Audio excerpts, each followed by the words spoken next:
മഴക്കാലമായതുകൊണ്ട് നമ്മളെല്ലാവരും വളരെ ശ്രദ്ധിച്ചിരിക്കണം.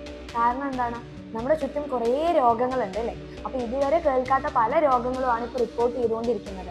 അപ്പോൾ എൻ്റെ മക്കളെല്ലാവരും സ്കൂളിൽ പോകുന്ന മക്കളാണ്. അപ്പോൾ അതുകൊണ്ട് നിങ്ങളെല്ലാവരും വളരെ ഹെൽത്തി ആയിട്ട് തന്നെ ഇരിക്കണം. മഴയത്തൊന്നും ഇറങ്ങി നടക്കാതെ നല്ല കുട്ടികളായിട്ട് തന്നെ ഇരിക്കണം. അപ്പോൾ അതിന് വേണ്ടിയിട്ട് നിങ്ങൾ ശ്രദ്ധിക്കേണ്ട കുറച്ച് കാര്യങ്ങൾ, അല്ലെങ്കിൽ ഈ മഴക്കാലവുമായി ബന്ധപ്പെട്ട കുറച്ച് രോഗങ്ങളും അതിൻ്റെ ലക്ഷണങ്ങളുമാണ് മിസ് ഈ ഒരു വീഡിയോയിൽ പറഞ്ഞുതരാൻ പോകുന്നത്. അപ്പോൾ മഴക്കാലത്ത് പ്രധാനപ്പെട്ട രോഗങ്ങളാണ് ഡെങ്കിപ്പനി, മലമ്പനി, ചിക്കുൻഗുനിയ, എലിപ്പനി, മഞ്ഞപ്പിത്തം, കോളറ, വയറിളക്കം. ഇനി ഇതിൽ നമ്മുടെ ഡെങ്കിപ്പനി പരത്തുന്നതിന് മെയിനായിട്ടുള്ള കാരണക്കാരെന്ന് പറയുന്നത് കൊതുകുകളാണ്.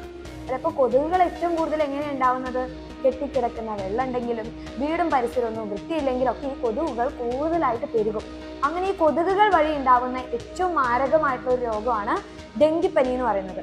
ഇപ്പൊ ഡെങ്കിപ്പനി വന്നു കഴിഞ്ഞാൽ നമുക്കുണ്ടാകുന്ന പ്രധാന രോഗലക്ഷണമാണ് നല്ല വിറവലോടുകൂടിയ പനി ഉണ്ടാവും, നല്ല തലവേദനയായിരിക്കും, ശരീരവേദന, കണ്ണുവേദന, നടുവേദന, ചുവന്ന തടുപ്പ് നമ്മുടെ ശരീരത്തിൽ കാണും. ഇങ്ങനെ എന്തെങ്കിലും രോഗലക്ഷണങ്ങൾ ഉണ്ടെങ്കിൽ സ്വയം ചികിത്സയ്ക്ക് പകരം നിങ്ങൾ എന്ത് ചെയ്യണം? ഡോക്ടറെ എന്തായാലും പോയി കൺസൾട്ട് ചെയ്യാം. അപ്പൊ ആദ്യം തന്നെ ചികിത്സിച്ചു കഴിഞ്ഞാൽ രോഗം വലുതാവാതെ തന്നെ എൻ്റെ മക്കൾക്ക് രക്ഷപ്പെടാനും പറ്റും.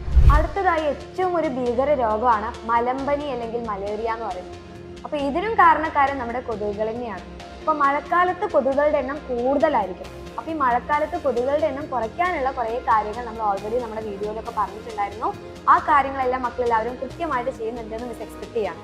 അപ്പൊ മലമ്പനി വന്നു കഴിഞ്ഞാൽ പ്രധാനമായിട്ടുണ്ടാകുന്ന രോഗലക്ഷണമാണ് പനി, തലവേദന, ഛർദി, വിളർച്ച, മൂത്രത്തിന്റെ നിറമൊക്കെ മാറും. അപ്പൊ അങ്ങനെ എന്തെങ്കിലും ലക്ഷണങ്ങൾ ഉണ്ടെങ്കിൽ വേഗം തന്നെ ഡോക്ടറെ കൺസൾട്ട് ചെയ്യണം. അതിനുള്ള ചികിത്സയും കാര്യങ്ങളും മക്കളെല്ലാവരും എടുക്കണം.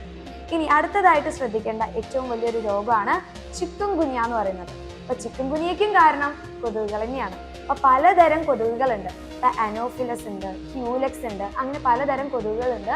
അപ്പൊ പലതരം കൊതുകുകൾ പലതരം രോഗങ്ങളാണ് നമുക്ക് പരത്തുന്നത്. അപ്പൊ ഇതിനെല്ലാത്തിനും നമുക്ക് എല്ലാവർക്കും ചെയ്യാൻ പറ്റുന്ന ഒരു കാര്യമാണ് വ്യക്തി ശുചിത്വം. അതുപോലെ തന്നെ നമ്മുടെ പരിസരം, വീടും പരിസരമൊക്കെ നല്ല വൃത്തിയായി സൂക്ഷിക്കാം. ഈ രണ്ട് കാര്യങ്ങൾ മക്കൾ കൃത്യമായിട്ട് നോക്കുന്നുണ്ടെങ്കിൽ ഉറപ്പായിട്ട് നിങ്ങൾക്ക് ഈ പകരുന്ന രോഗങ്ങളിൽ നിന്ന് രക്ഷപ്പെടാനും പറ്റും. ഇനി ചിക്കുൻഗുനിയയ്ക്ക് മെയിൻ ആയിട്ടുള്ള ലക്ഷണങ്ങളാണ് സന്ധിവേദന, അതായത് നമ്മുടെ കാൽമുട്ട്, കൈമുട്ട്, ആ ഭാഗങ്ങളിലൊക്കെ നല്ല വേദനയായിരിക്കും, ജോയിന്റ് പെയിൻ ഉണ്ടായിരിക്കും. പിന്നെ അതുപോലെ തന്നെ പനി, നല്ല പനിയായിരിക്കും ഉണ്ടാവുക. കണ്ണിന് ചുവപ്പ് നിറം വരും. അതുപോലെ തന്നെ വെളിച്ചത്തിലൊക്കെ നോക്കാൻ വേണ്ടി നമുക്ക് ബുദ്ധിമുട്ടുണ്ടാവുന്നുണ്ട്. പിന്നെ കടുത്ത പനിക്ക് ശേഷം ദേഹത്ത് ചുവന്ന കളറുള്ള കുറച്ച് കുരുകൾ പോലെ പൊങ്ങുന്ന അവസ്ഥയാണ് പ്രധാനമായിട്ടും നമ്മുടെ ചിക്കുൻഗുനിയയ്ക്ക് ഉണ്ടാവുക. അപ്പൊ ഇത്രയും ലക്ഷണങ്ങൾ വരുന്നത് വരെ മക്കൾ ആരും വെയിറ്റ് ചെയ്യേണ്ട ഒരു ആവശ്യമില്ല. ചെറുതായിട്ട് പനിക്കുന്നുണ്ടെങ്കിലും ചിലപ്പോൾ നമുക്ക് വൈറൽ ഫീവർ ആയിരിക്കും അല്ലെ, പകരുന്ന പനിയായിരിക്കാം. മഴക്കാലത്ത് സാധാരണയായിട്ട് ഉണ്ടാകുന്നതാണ് വൈറൽ ഫീവർ. അപ്പൊ അങ്ങനെ ആവുന്ന സമയത്തും നിങ്ങൾ എന്ത് ചെയ്യണം? വീട്ടിൽ തന്നെ വെറുതെ ഇരിക്കാതെ വേഗം പോയിട്ട് ഡോക്ടറെ കാണിക്കാം. കാരണം ചിലപ്പോൾ അത് വേറെ ഏതെങ്കിലും അസുഖത്തിനുള്ള കാരണത്തിനുള്ള എന്തെങ്കിലും ആണെങ്കിൽ നമുക്ക് ആദ്യം മുതൽ എന്ത് ചെയ്യാം? ചികിത്സിച്ച് മാറ്റാനും പറ്റും. ഇനി വേറൊരു രോഗകാരിയാണ് എലികൾ. അപ്പൊ എലി വഴി ഉണ്ടാവുന്ന ഒരു ഭീകരമായിട്ടുള്ള ഒരു രോഗമാണ് എലിപ്പനി എന്ന് പറയുന്നത്. അപ്പൊ എലിയുടെ മൂത്രം വഴിയൊക്കെയാണ് ഈ പറയുന്ന ഈ ഒരു രോഗം ഉണ്ടാവുന്നത്. സോ എലിപ്പനിയുടെ പ്രധാന ലക്ഷണങ്ങൾ എന്ന് പറയുന്നത് ഇതുപോലെ തന്നെ നല്ല പനിയായിരിക്കും ഉണ്ടാവുക, അതുപോലെ ശരീരവേദന, പിന്നെ പനി വന്നു കഴിഞ്ഞാൽ ഓട്ടോമാറ്റിക് ആയിട്ട് നമ്മൾ നല്ല ടയേർഡായിരിക്കും അല്ലെ, നല്ല ക്ഷീണം ഉണ്ടായിരിക്കും. അതുകൂടാതെ കണ്ണിന് ചുവന്ന നിറം ഉണ്ടാവുന്നുണ്ട്, ഛർദി ഉണ്ടാവുന്നുണ്ട്. ഇത് കണ്ടിന്യൂസ് ആയിട്ട് വിട്ടു മാറാതെ വന്നു കഴിഞ്ഞാൽ നിങ്ങൾ ഡോക്ടറെ കാണിക്കാം. ഇനി അടുത്തതായിട്ട് ശ്രദ്ധിക്കേണ്ട ഏറ്റവും വലിയൊരു, നിങ്ങൾ എല്ലാവരും ശ്രദ്ധിക്കേണ്ട, അതുപോലെ നമ്മളോട് പറയില്ലേ തിളപ്പിച്ചാറിയ വെള്ളം കുടിക്കാനൊക്കെ പറയും. കാരണം എന്താണ്? അതുവഴിയൊക്കെ ഉണ്ടാകുന്ന ഒരു രോഗമാണ് മഞ്ഞപ്പിത്തം എന്ന് പറയുന്നത്. അപ്പം മഞ്ഞപ്പിത്തം വന്നു കഴിഞ്ഞാൽ നല്ല ക്ഷീണമായിരിക്കും, പനി ഉണ്ടാവും, വയറുവേദന ഉണ്ടാവും, വയറിളക്കുണ്ടാവും. അതുകൂടാതെ തന്നെ നമ്മുടെ കണ്ണിന്റെ വെളുത്ത ഭാഗം ഉണ്ട് അല്ലെ, അവിടെ മഞ്ഞ നിറം വരുന്നു, മൂത്രം നല്ല കടും മഞ്ഞ നിറത്തിലായിരിക്കും, ത്വക്ക്, നഖം, ഈ ഭാഗങ്ങളിലൊക്കെ മഞ്ഞ നിറം വരും. ഇതാണ് നമ്മുടെ മഞ്ഞപ്പിത്തത്തിന്റെ പ്രധാന ലക്ഷണങ്ങൾ എന്ന് പറയുന്നത്. അപ്പൊ മെയിൻ ആയിട്ട് നമ്മൾ ഈ പറഞ്ഞിട്ടുള്ള രോഗത്തിനൊക്കെ കാരണക്കാരെന്ന് പറയുന്നത് കുറെ രോഗകാരികളാണ്. അപ്പൊ അതിന് വ്യക്തി ശുചിത്വം, വീടും പരിസരം വൃത്തിയായി സൂക്ഷിക്കുക, പിന്നെ ഹെൽത്തി ഫുഡ് കഴിക്കുക. പുറമേ നിന്ന് ഫുഡൊക്കെ മാക്സിമം ഒഴിവാക്കുക. കാരണം മഴക്കാലത്ത് ഈ പറയുന്ന വെള്ളം നല്ല വെള്ളമായിരിക്കണം കുടിക്കേണ്ടത്.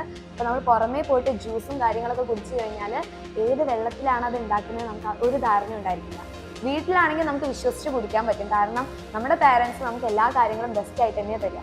അപ്പം അതുകൊണ്ട് നിങ്ങളുടെ ഹെൽത്ത് എല്ലാം സൂക്ഷിക്കേണ്ടത് നിങ്ങൾ തന്നെയാണ്. കാരണം അതുവഴി ഉണ്ടാവുന്ന എല്ലാ ബുദ്ധിമുട്ടുകളും നമ്മൾ ഒറ്റയ്ക്കാണ് സഹിക്കേണ്ടത്. അപ്പം നിങ്ങൾ ഈ ഒരു കുഞ്ഞു പ്രായമായതുകൊണ്ട് നിങ്ങളുടെ പാരൻസും കൂടി ബുദ്ധിമുട്ടും. അപ്പം നിങ്ങൾക്ക് കുറേ സ്കൂൾസിലുള്ള ക്ലാസ്സസ് മിസ്സായി കഴിഞ്ഞാൽ എക്സാംസ് ഒന്നും കറക്റ്റായിട്ട് ഫോളോ ചെയ്യാൻ പറ്റില്ല. അതുകൊണ്ട് ഈ ഒരു മഴക്കാലത്ത് എൻ്റെ മക്കളെല്ലാവരും ഹെൽത്തി ആയിട്ടിരിക്കുക. ഈ ഒരു യൂസ്ഫുൾ ആയിട്ടുള്ള വീഡിയോ നിങ്ങൾ മാക്സിമം നിങ്ങളുടെ ഫ്രണ്ട്സിനൊക്കെ ഷെയർ ചെയ്യുക.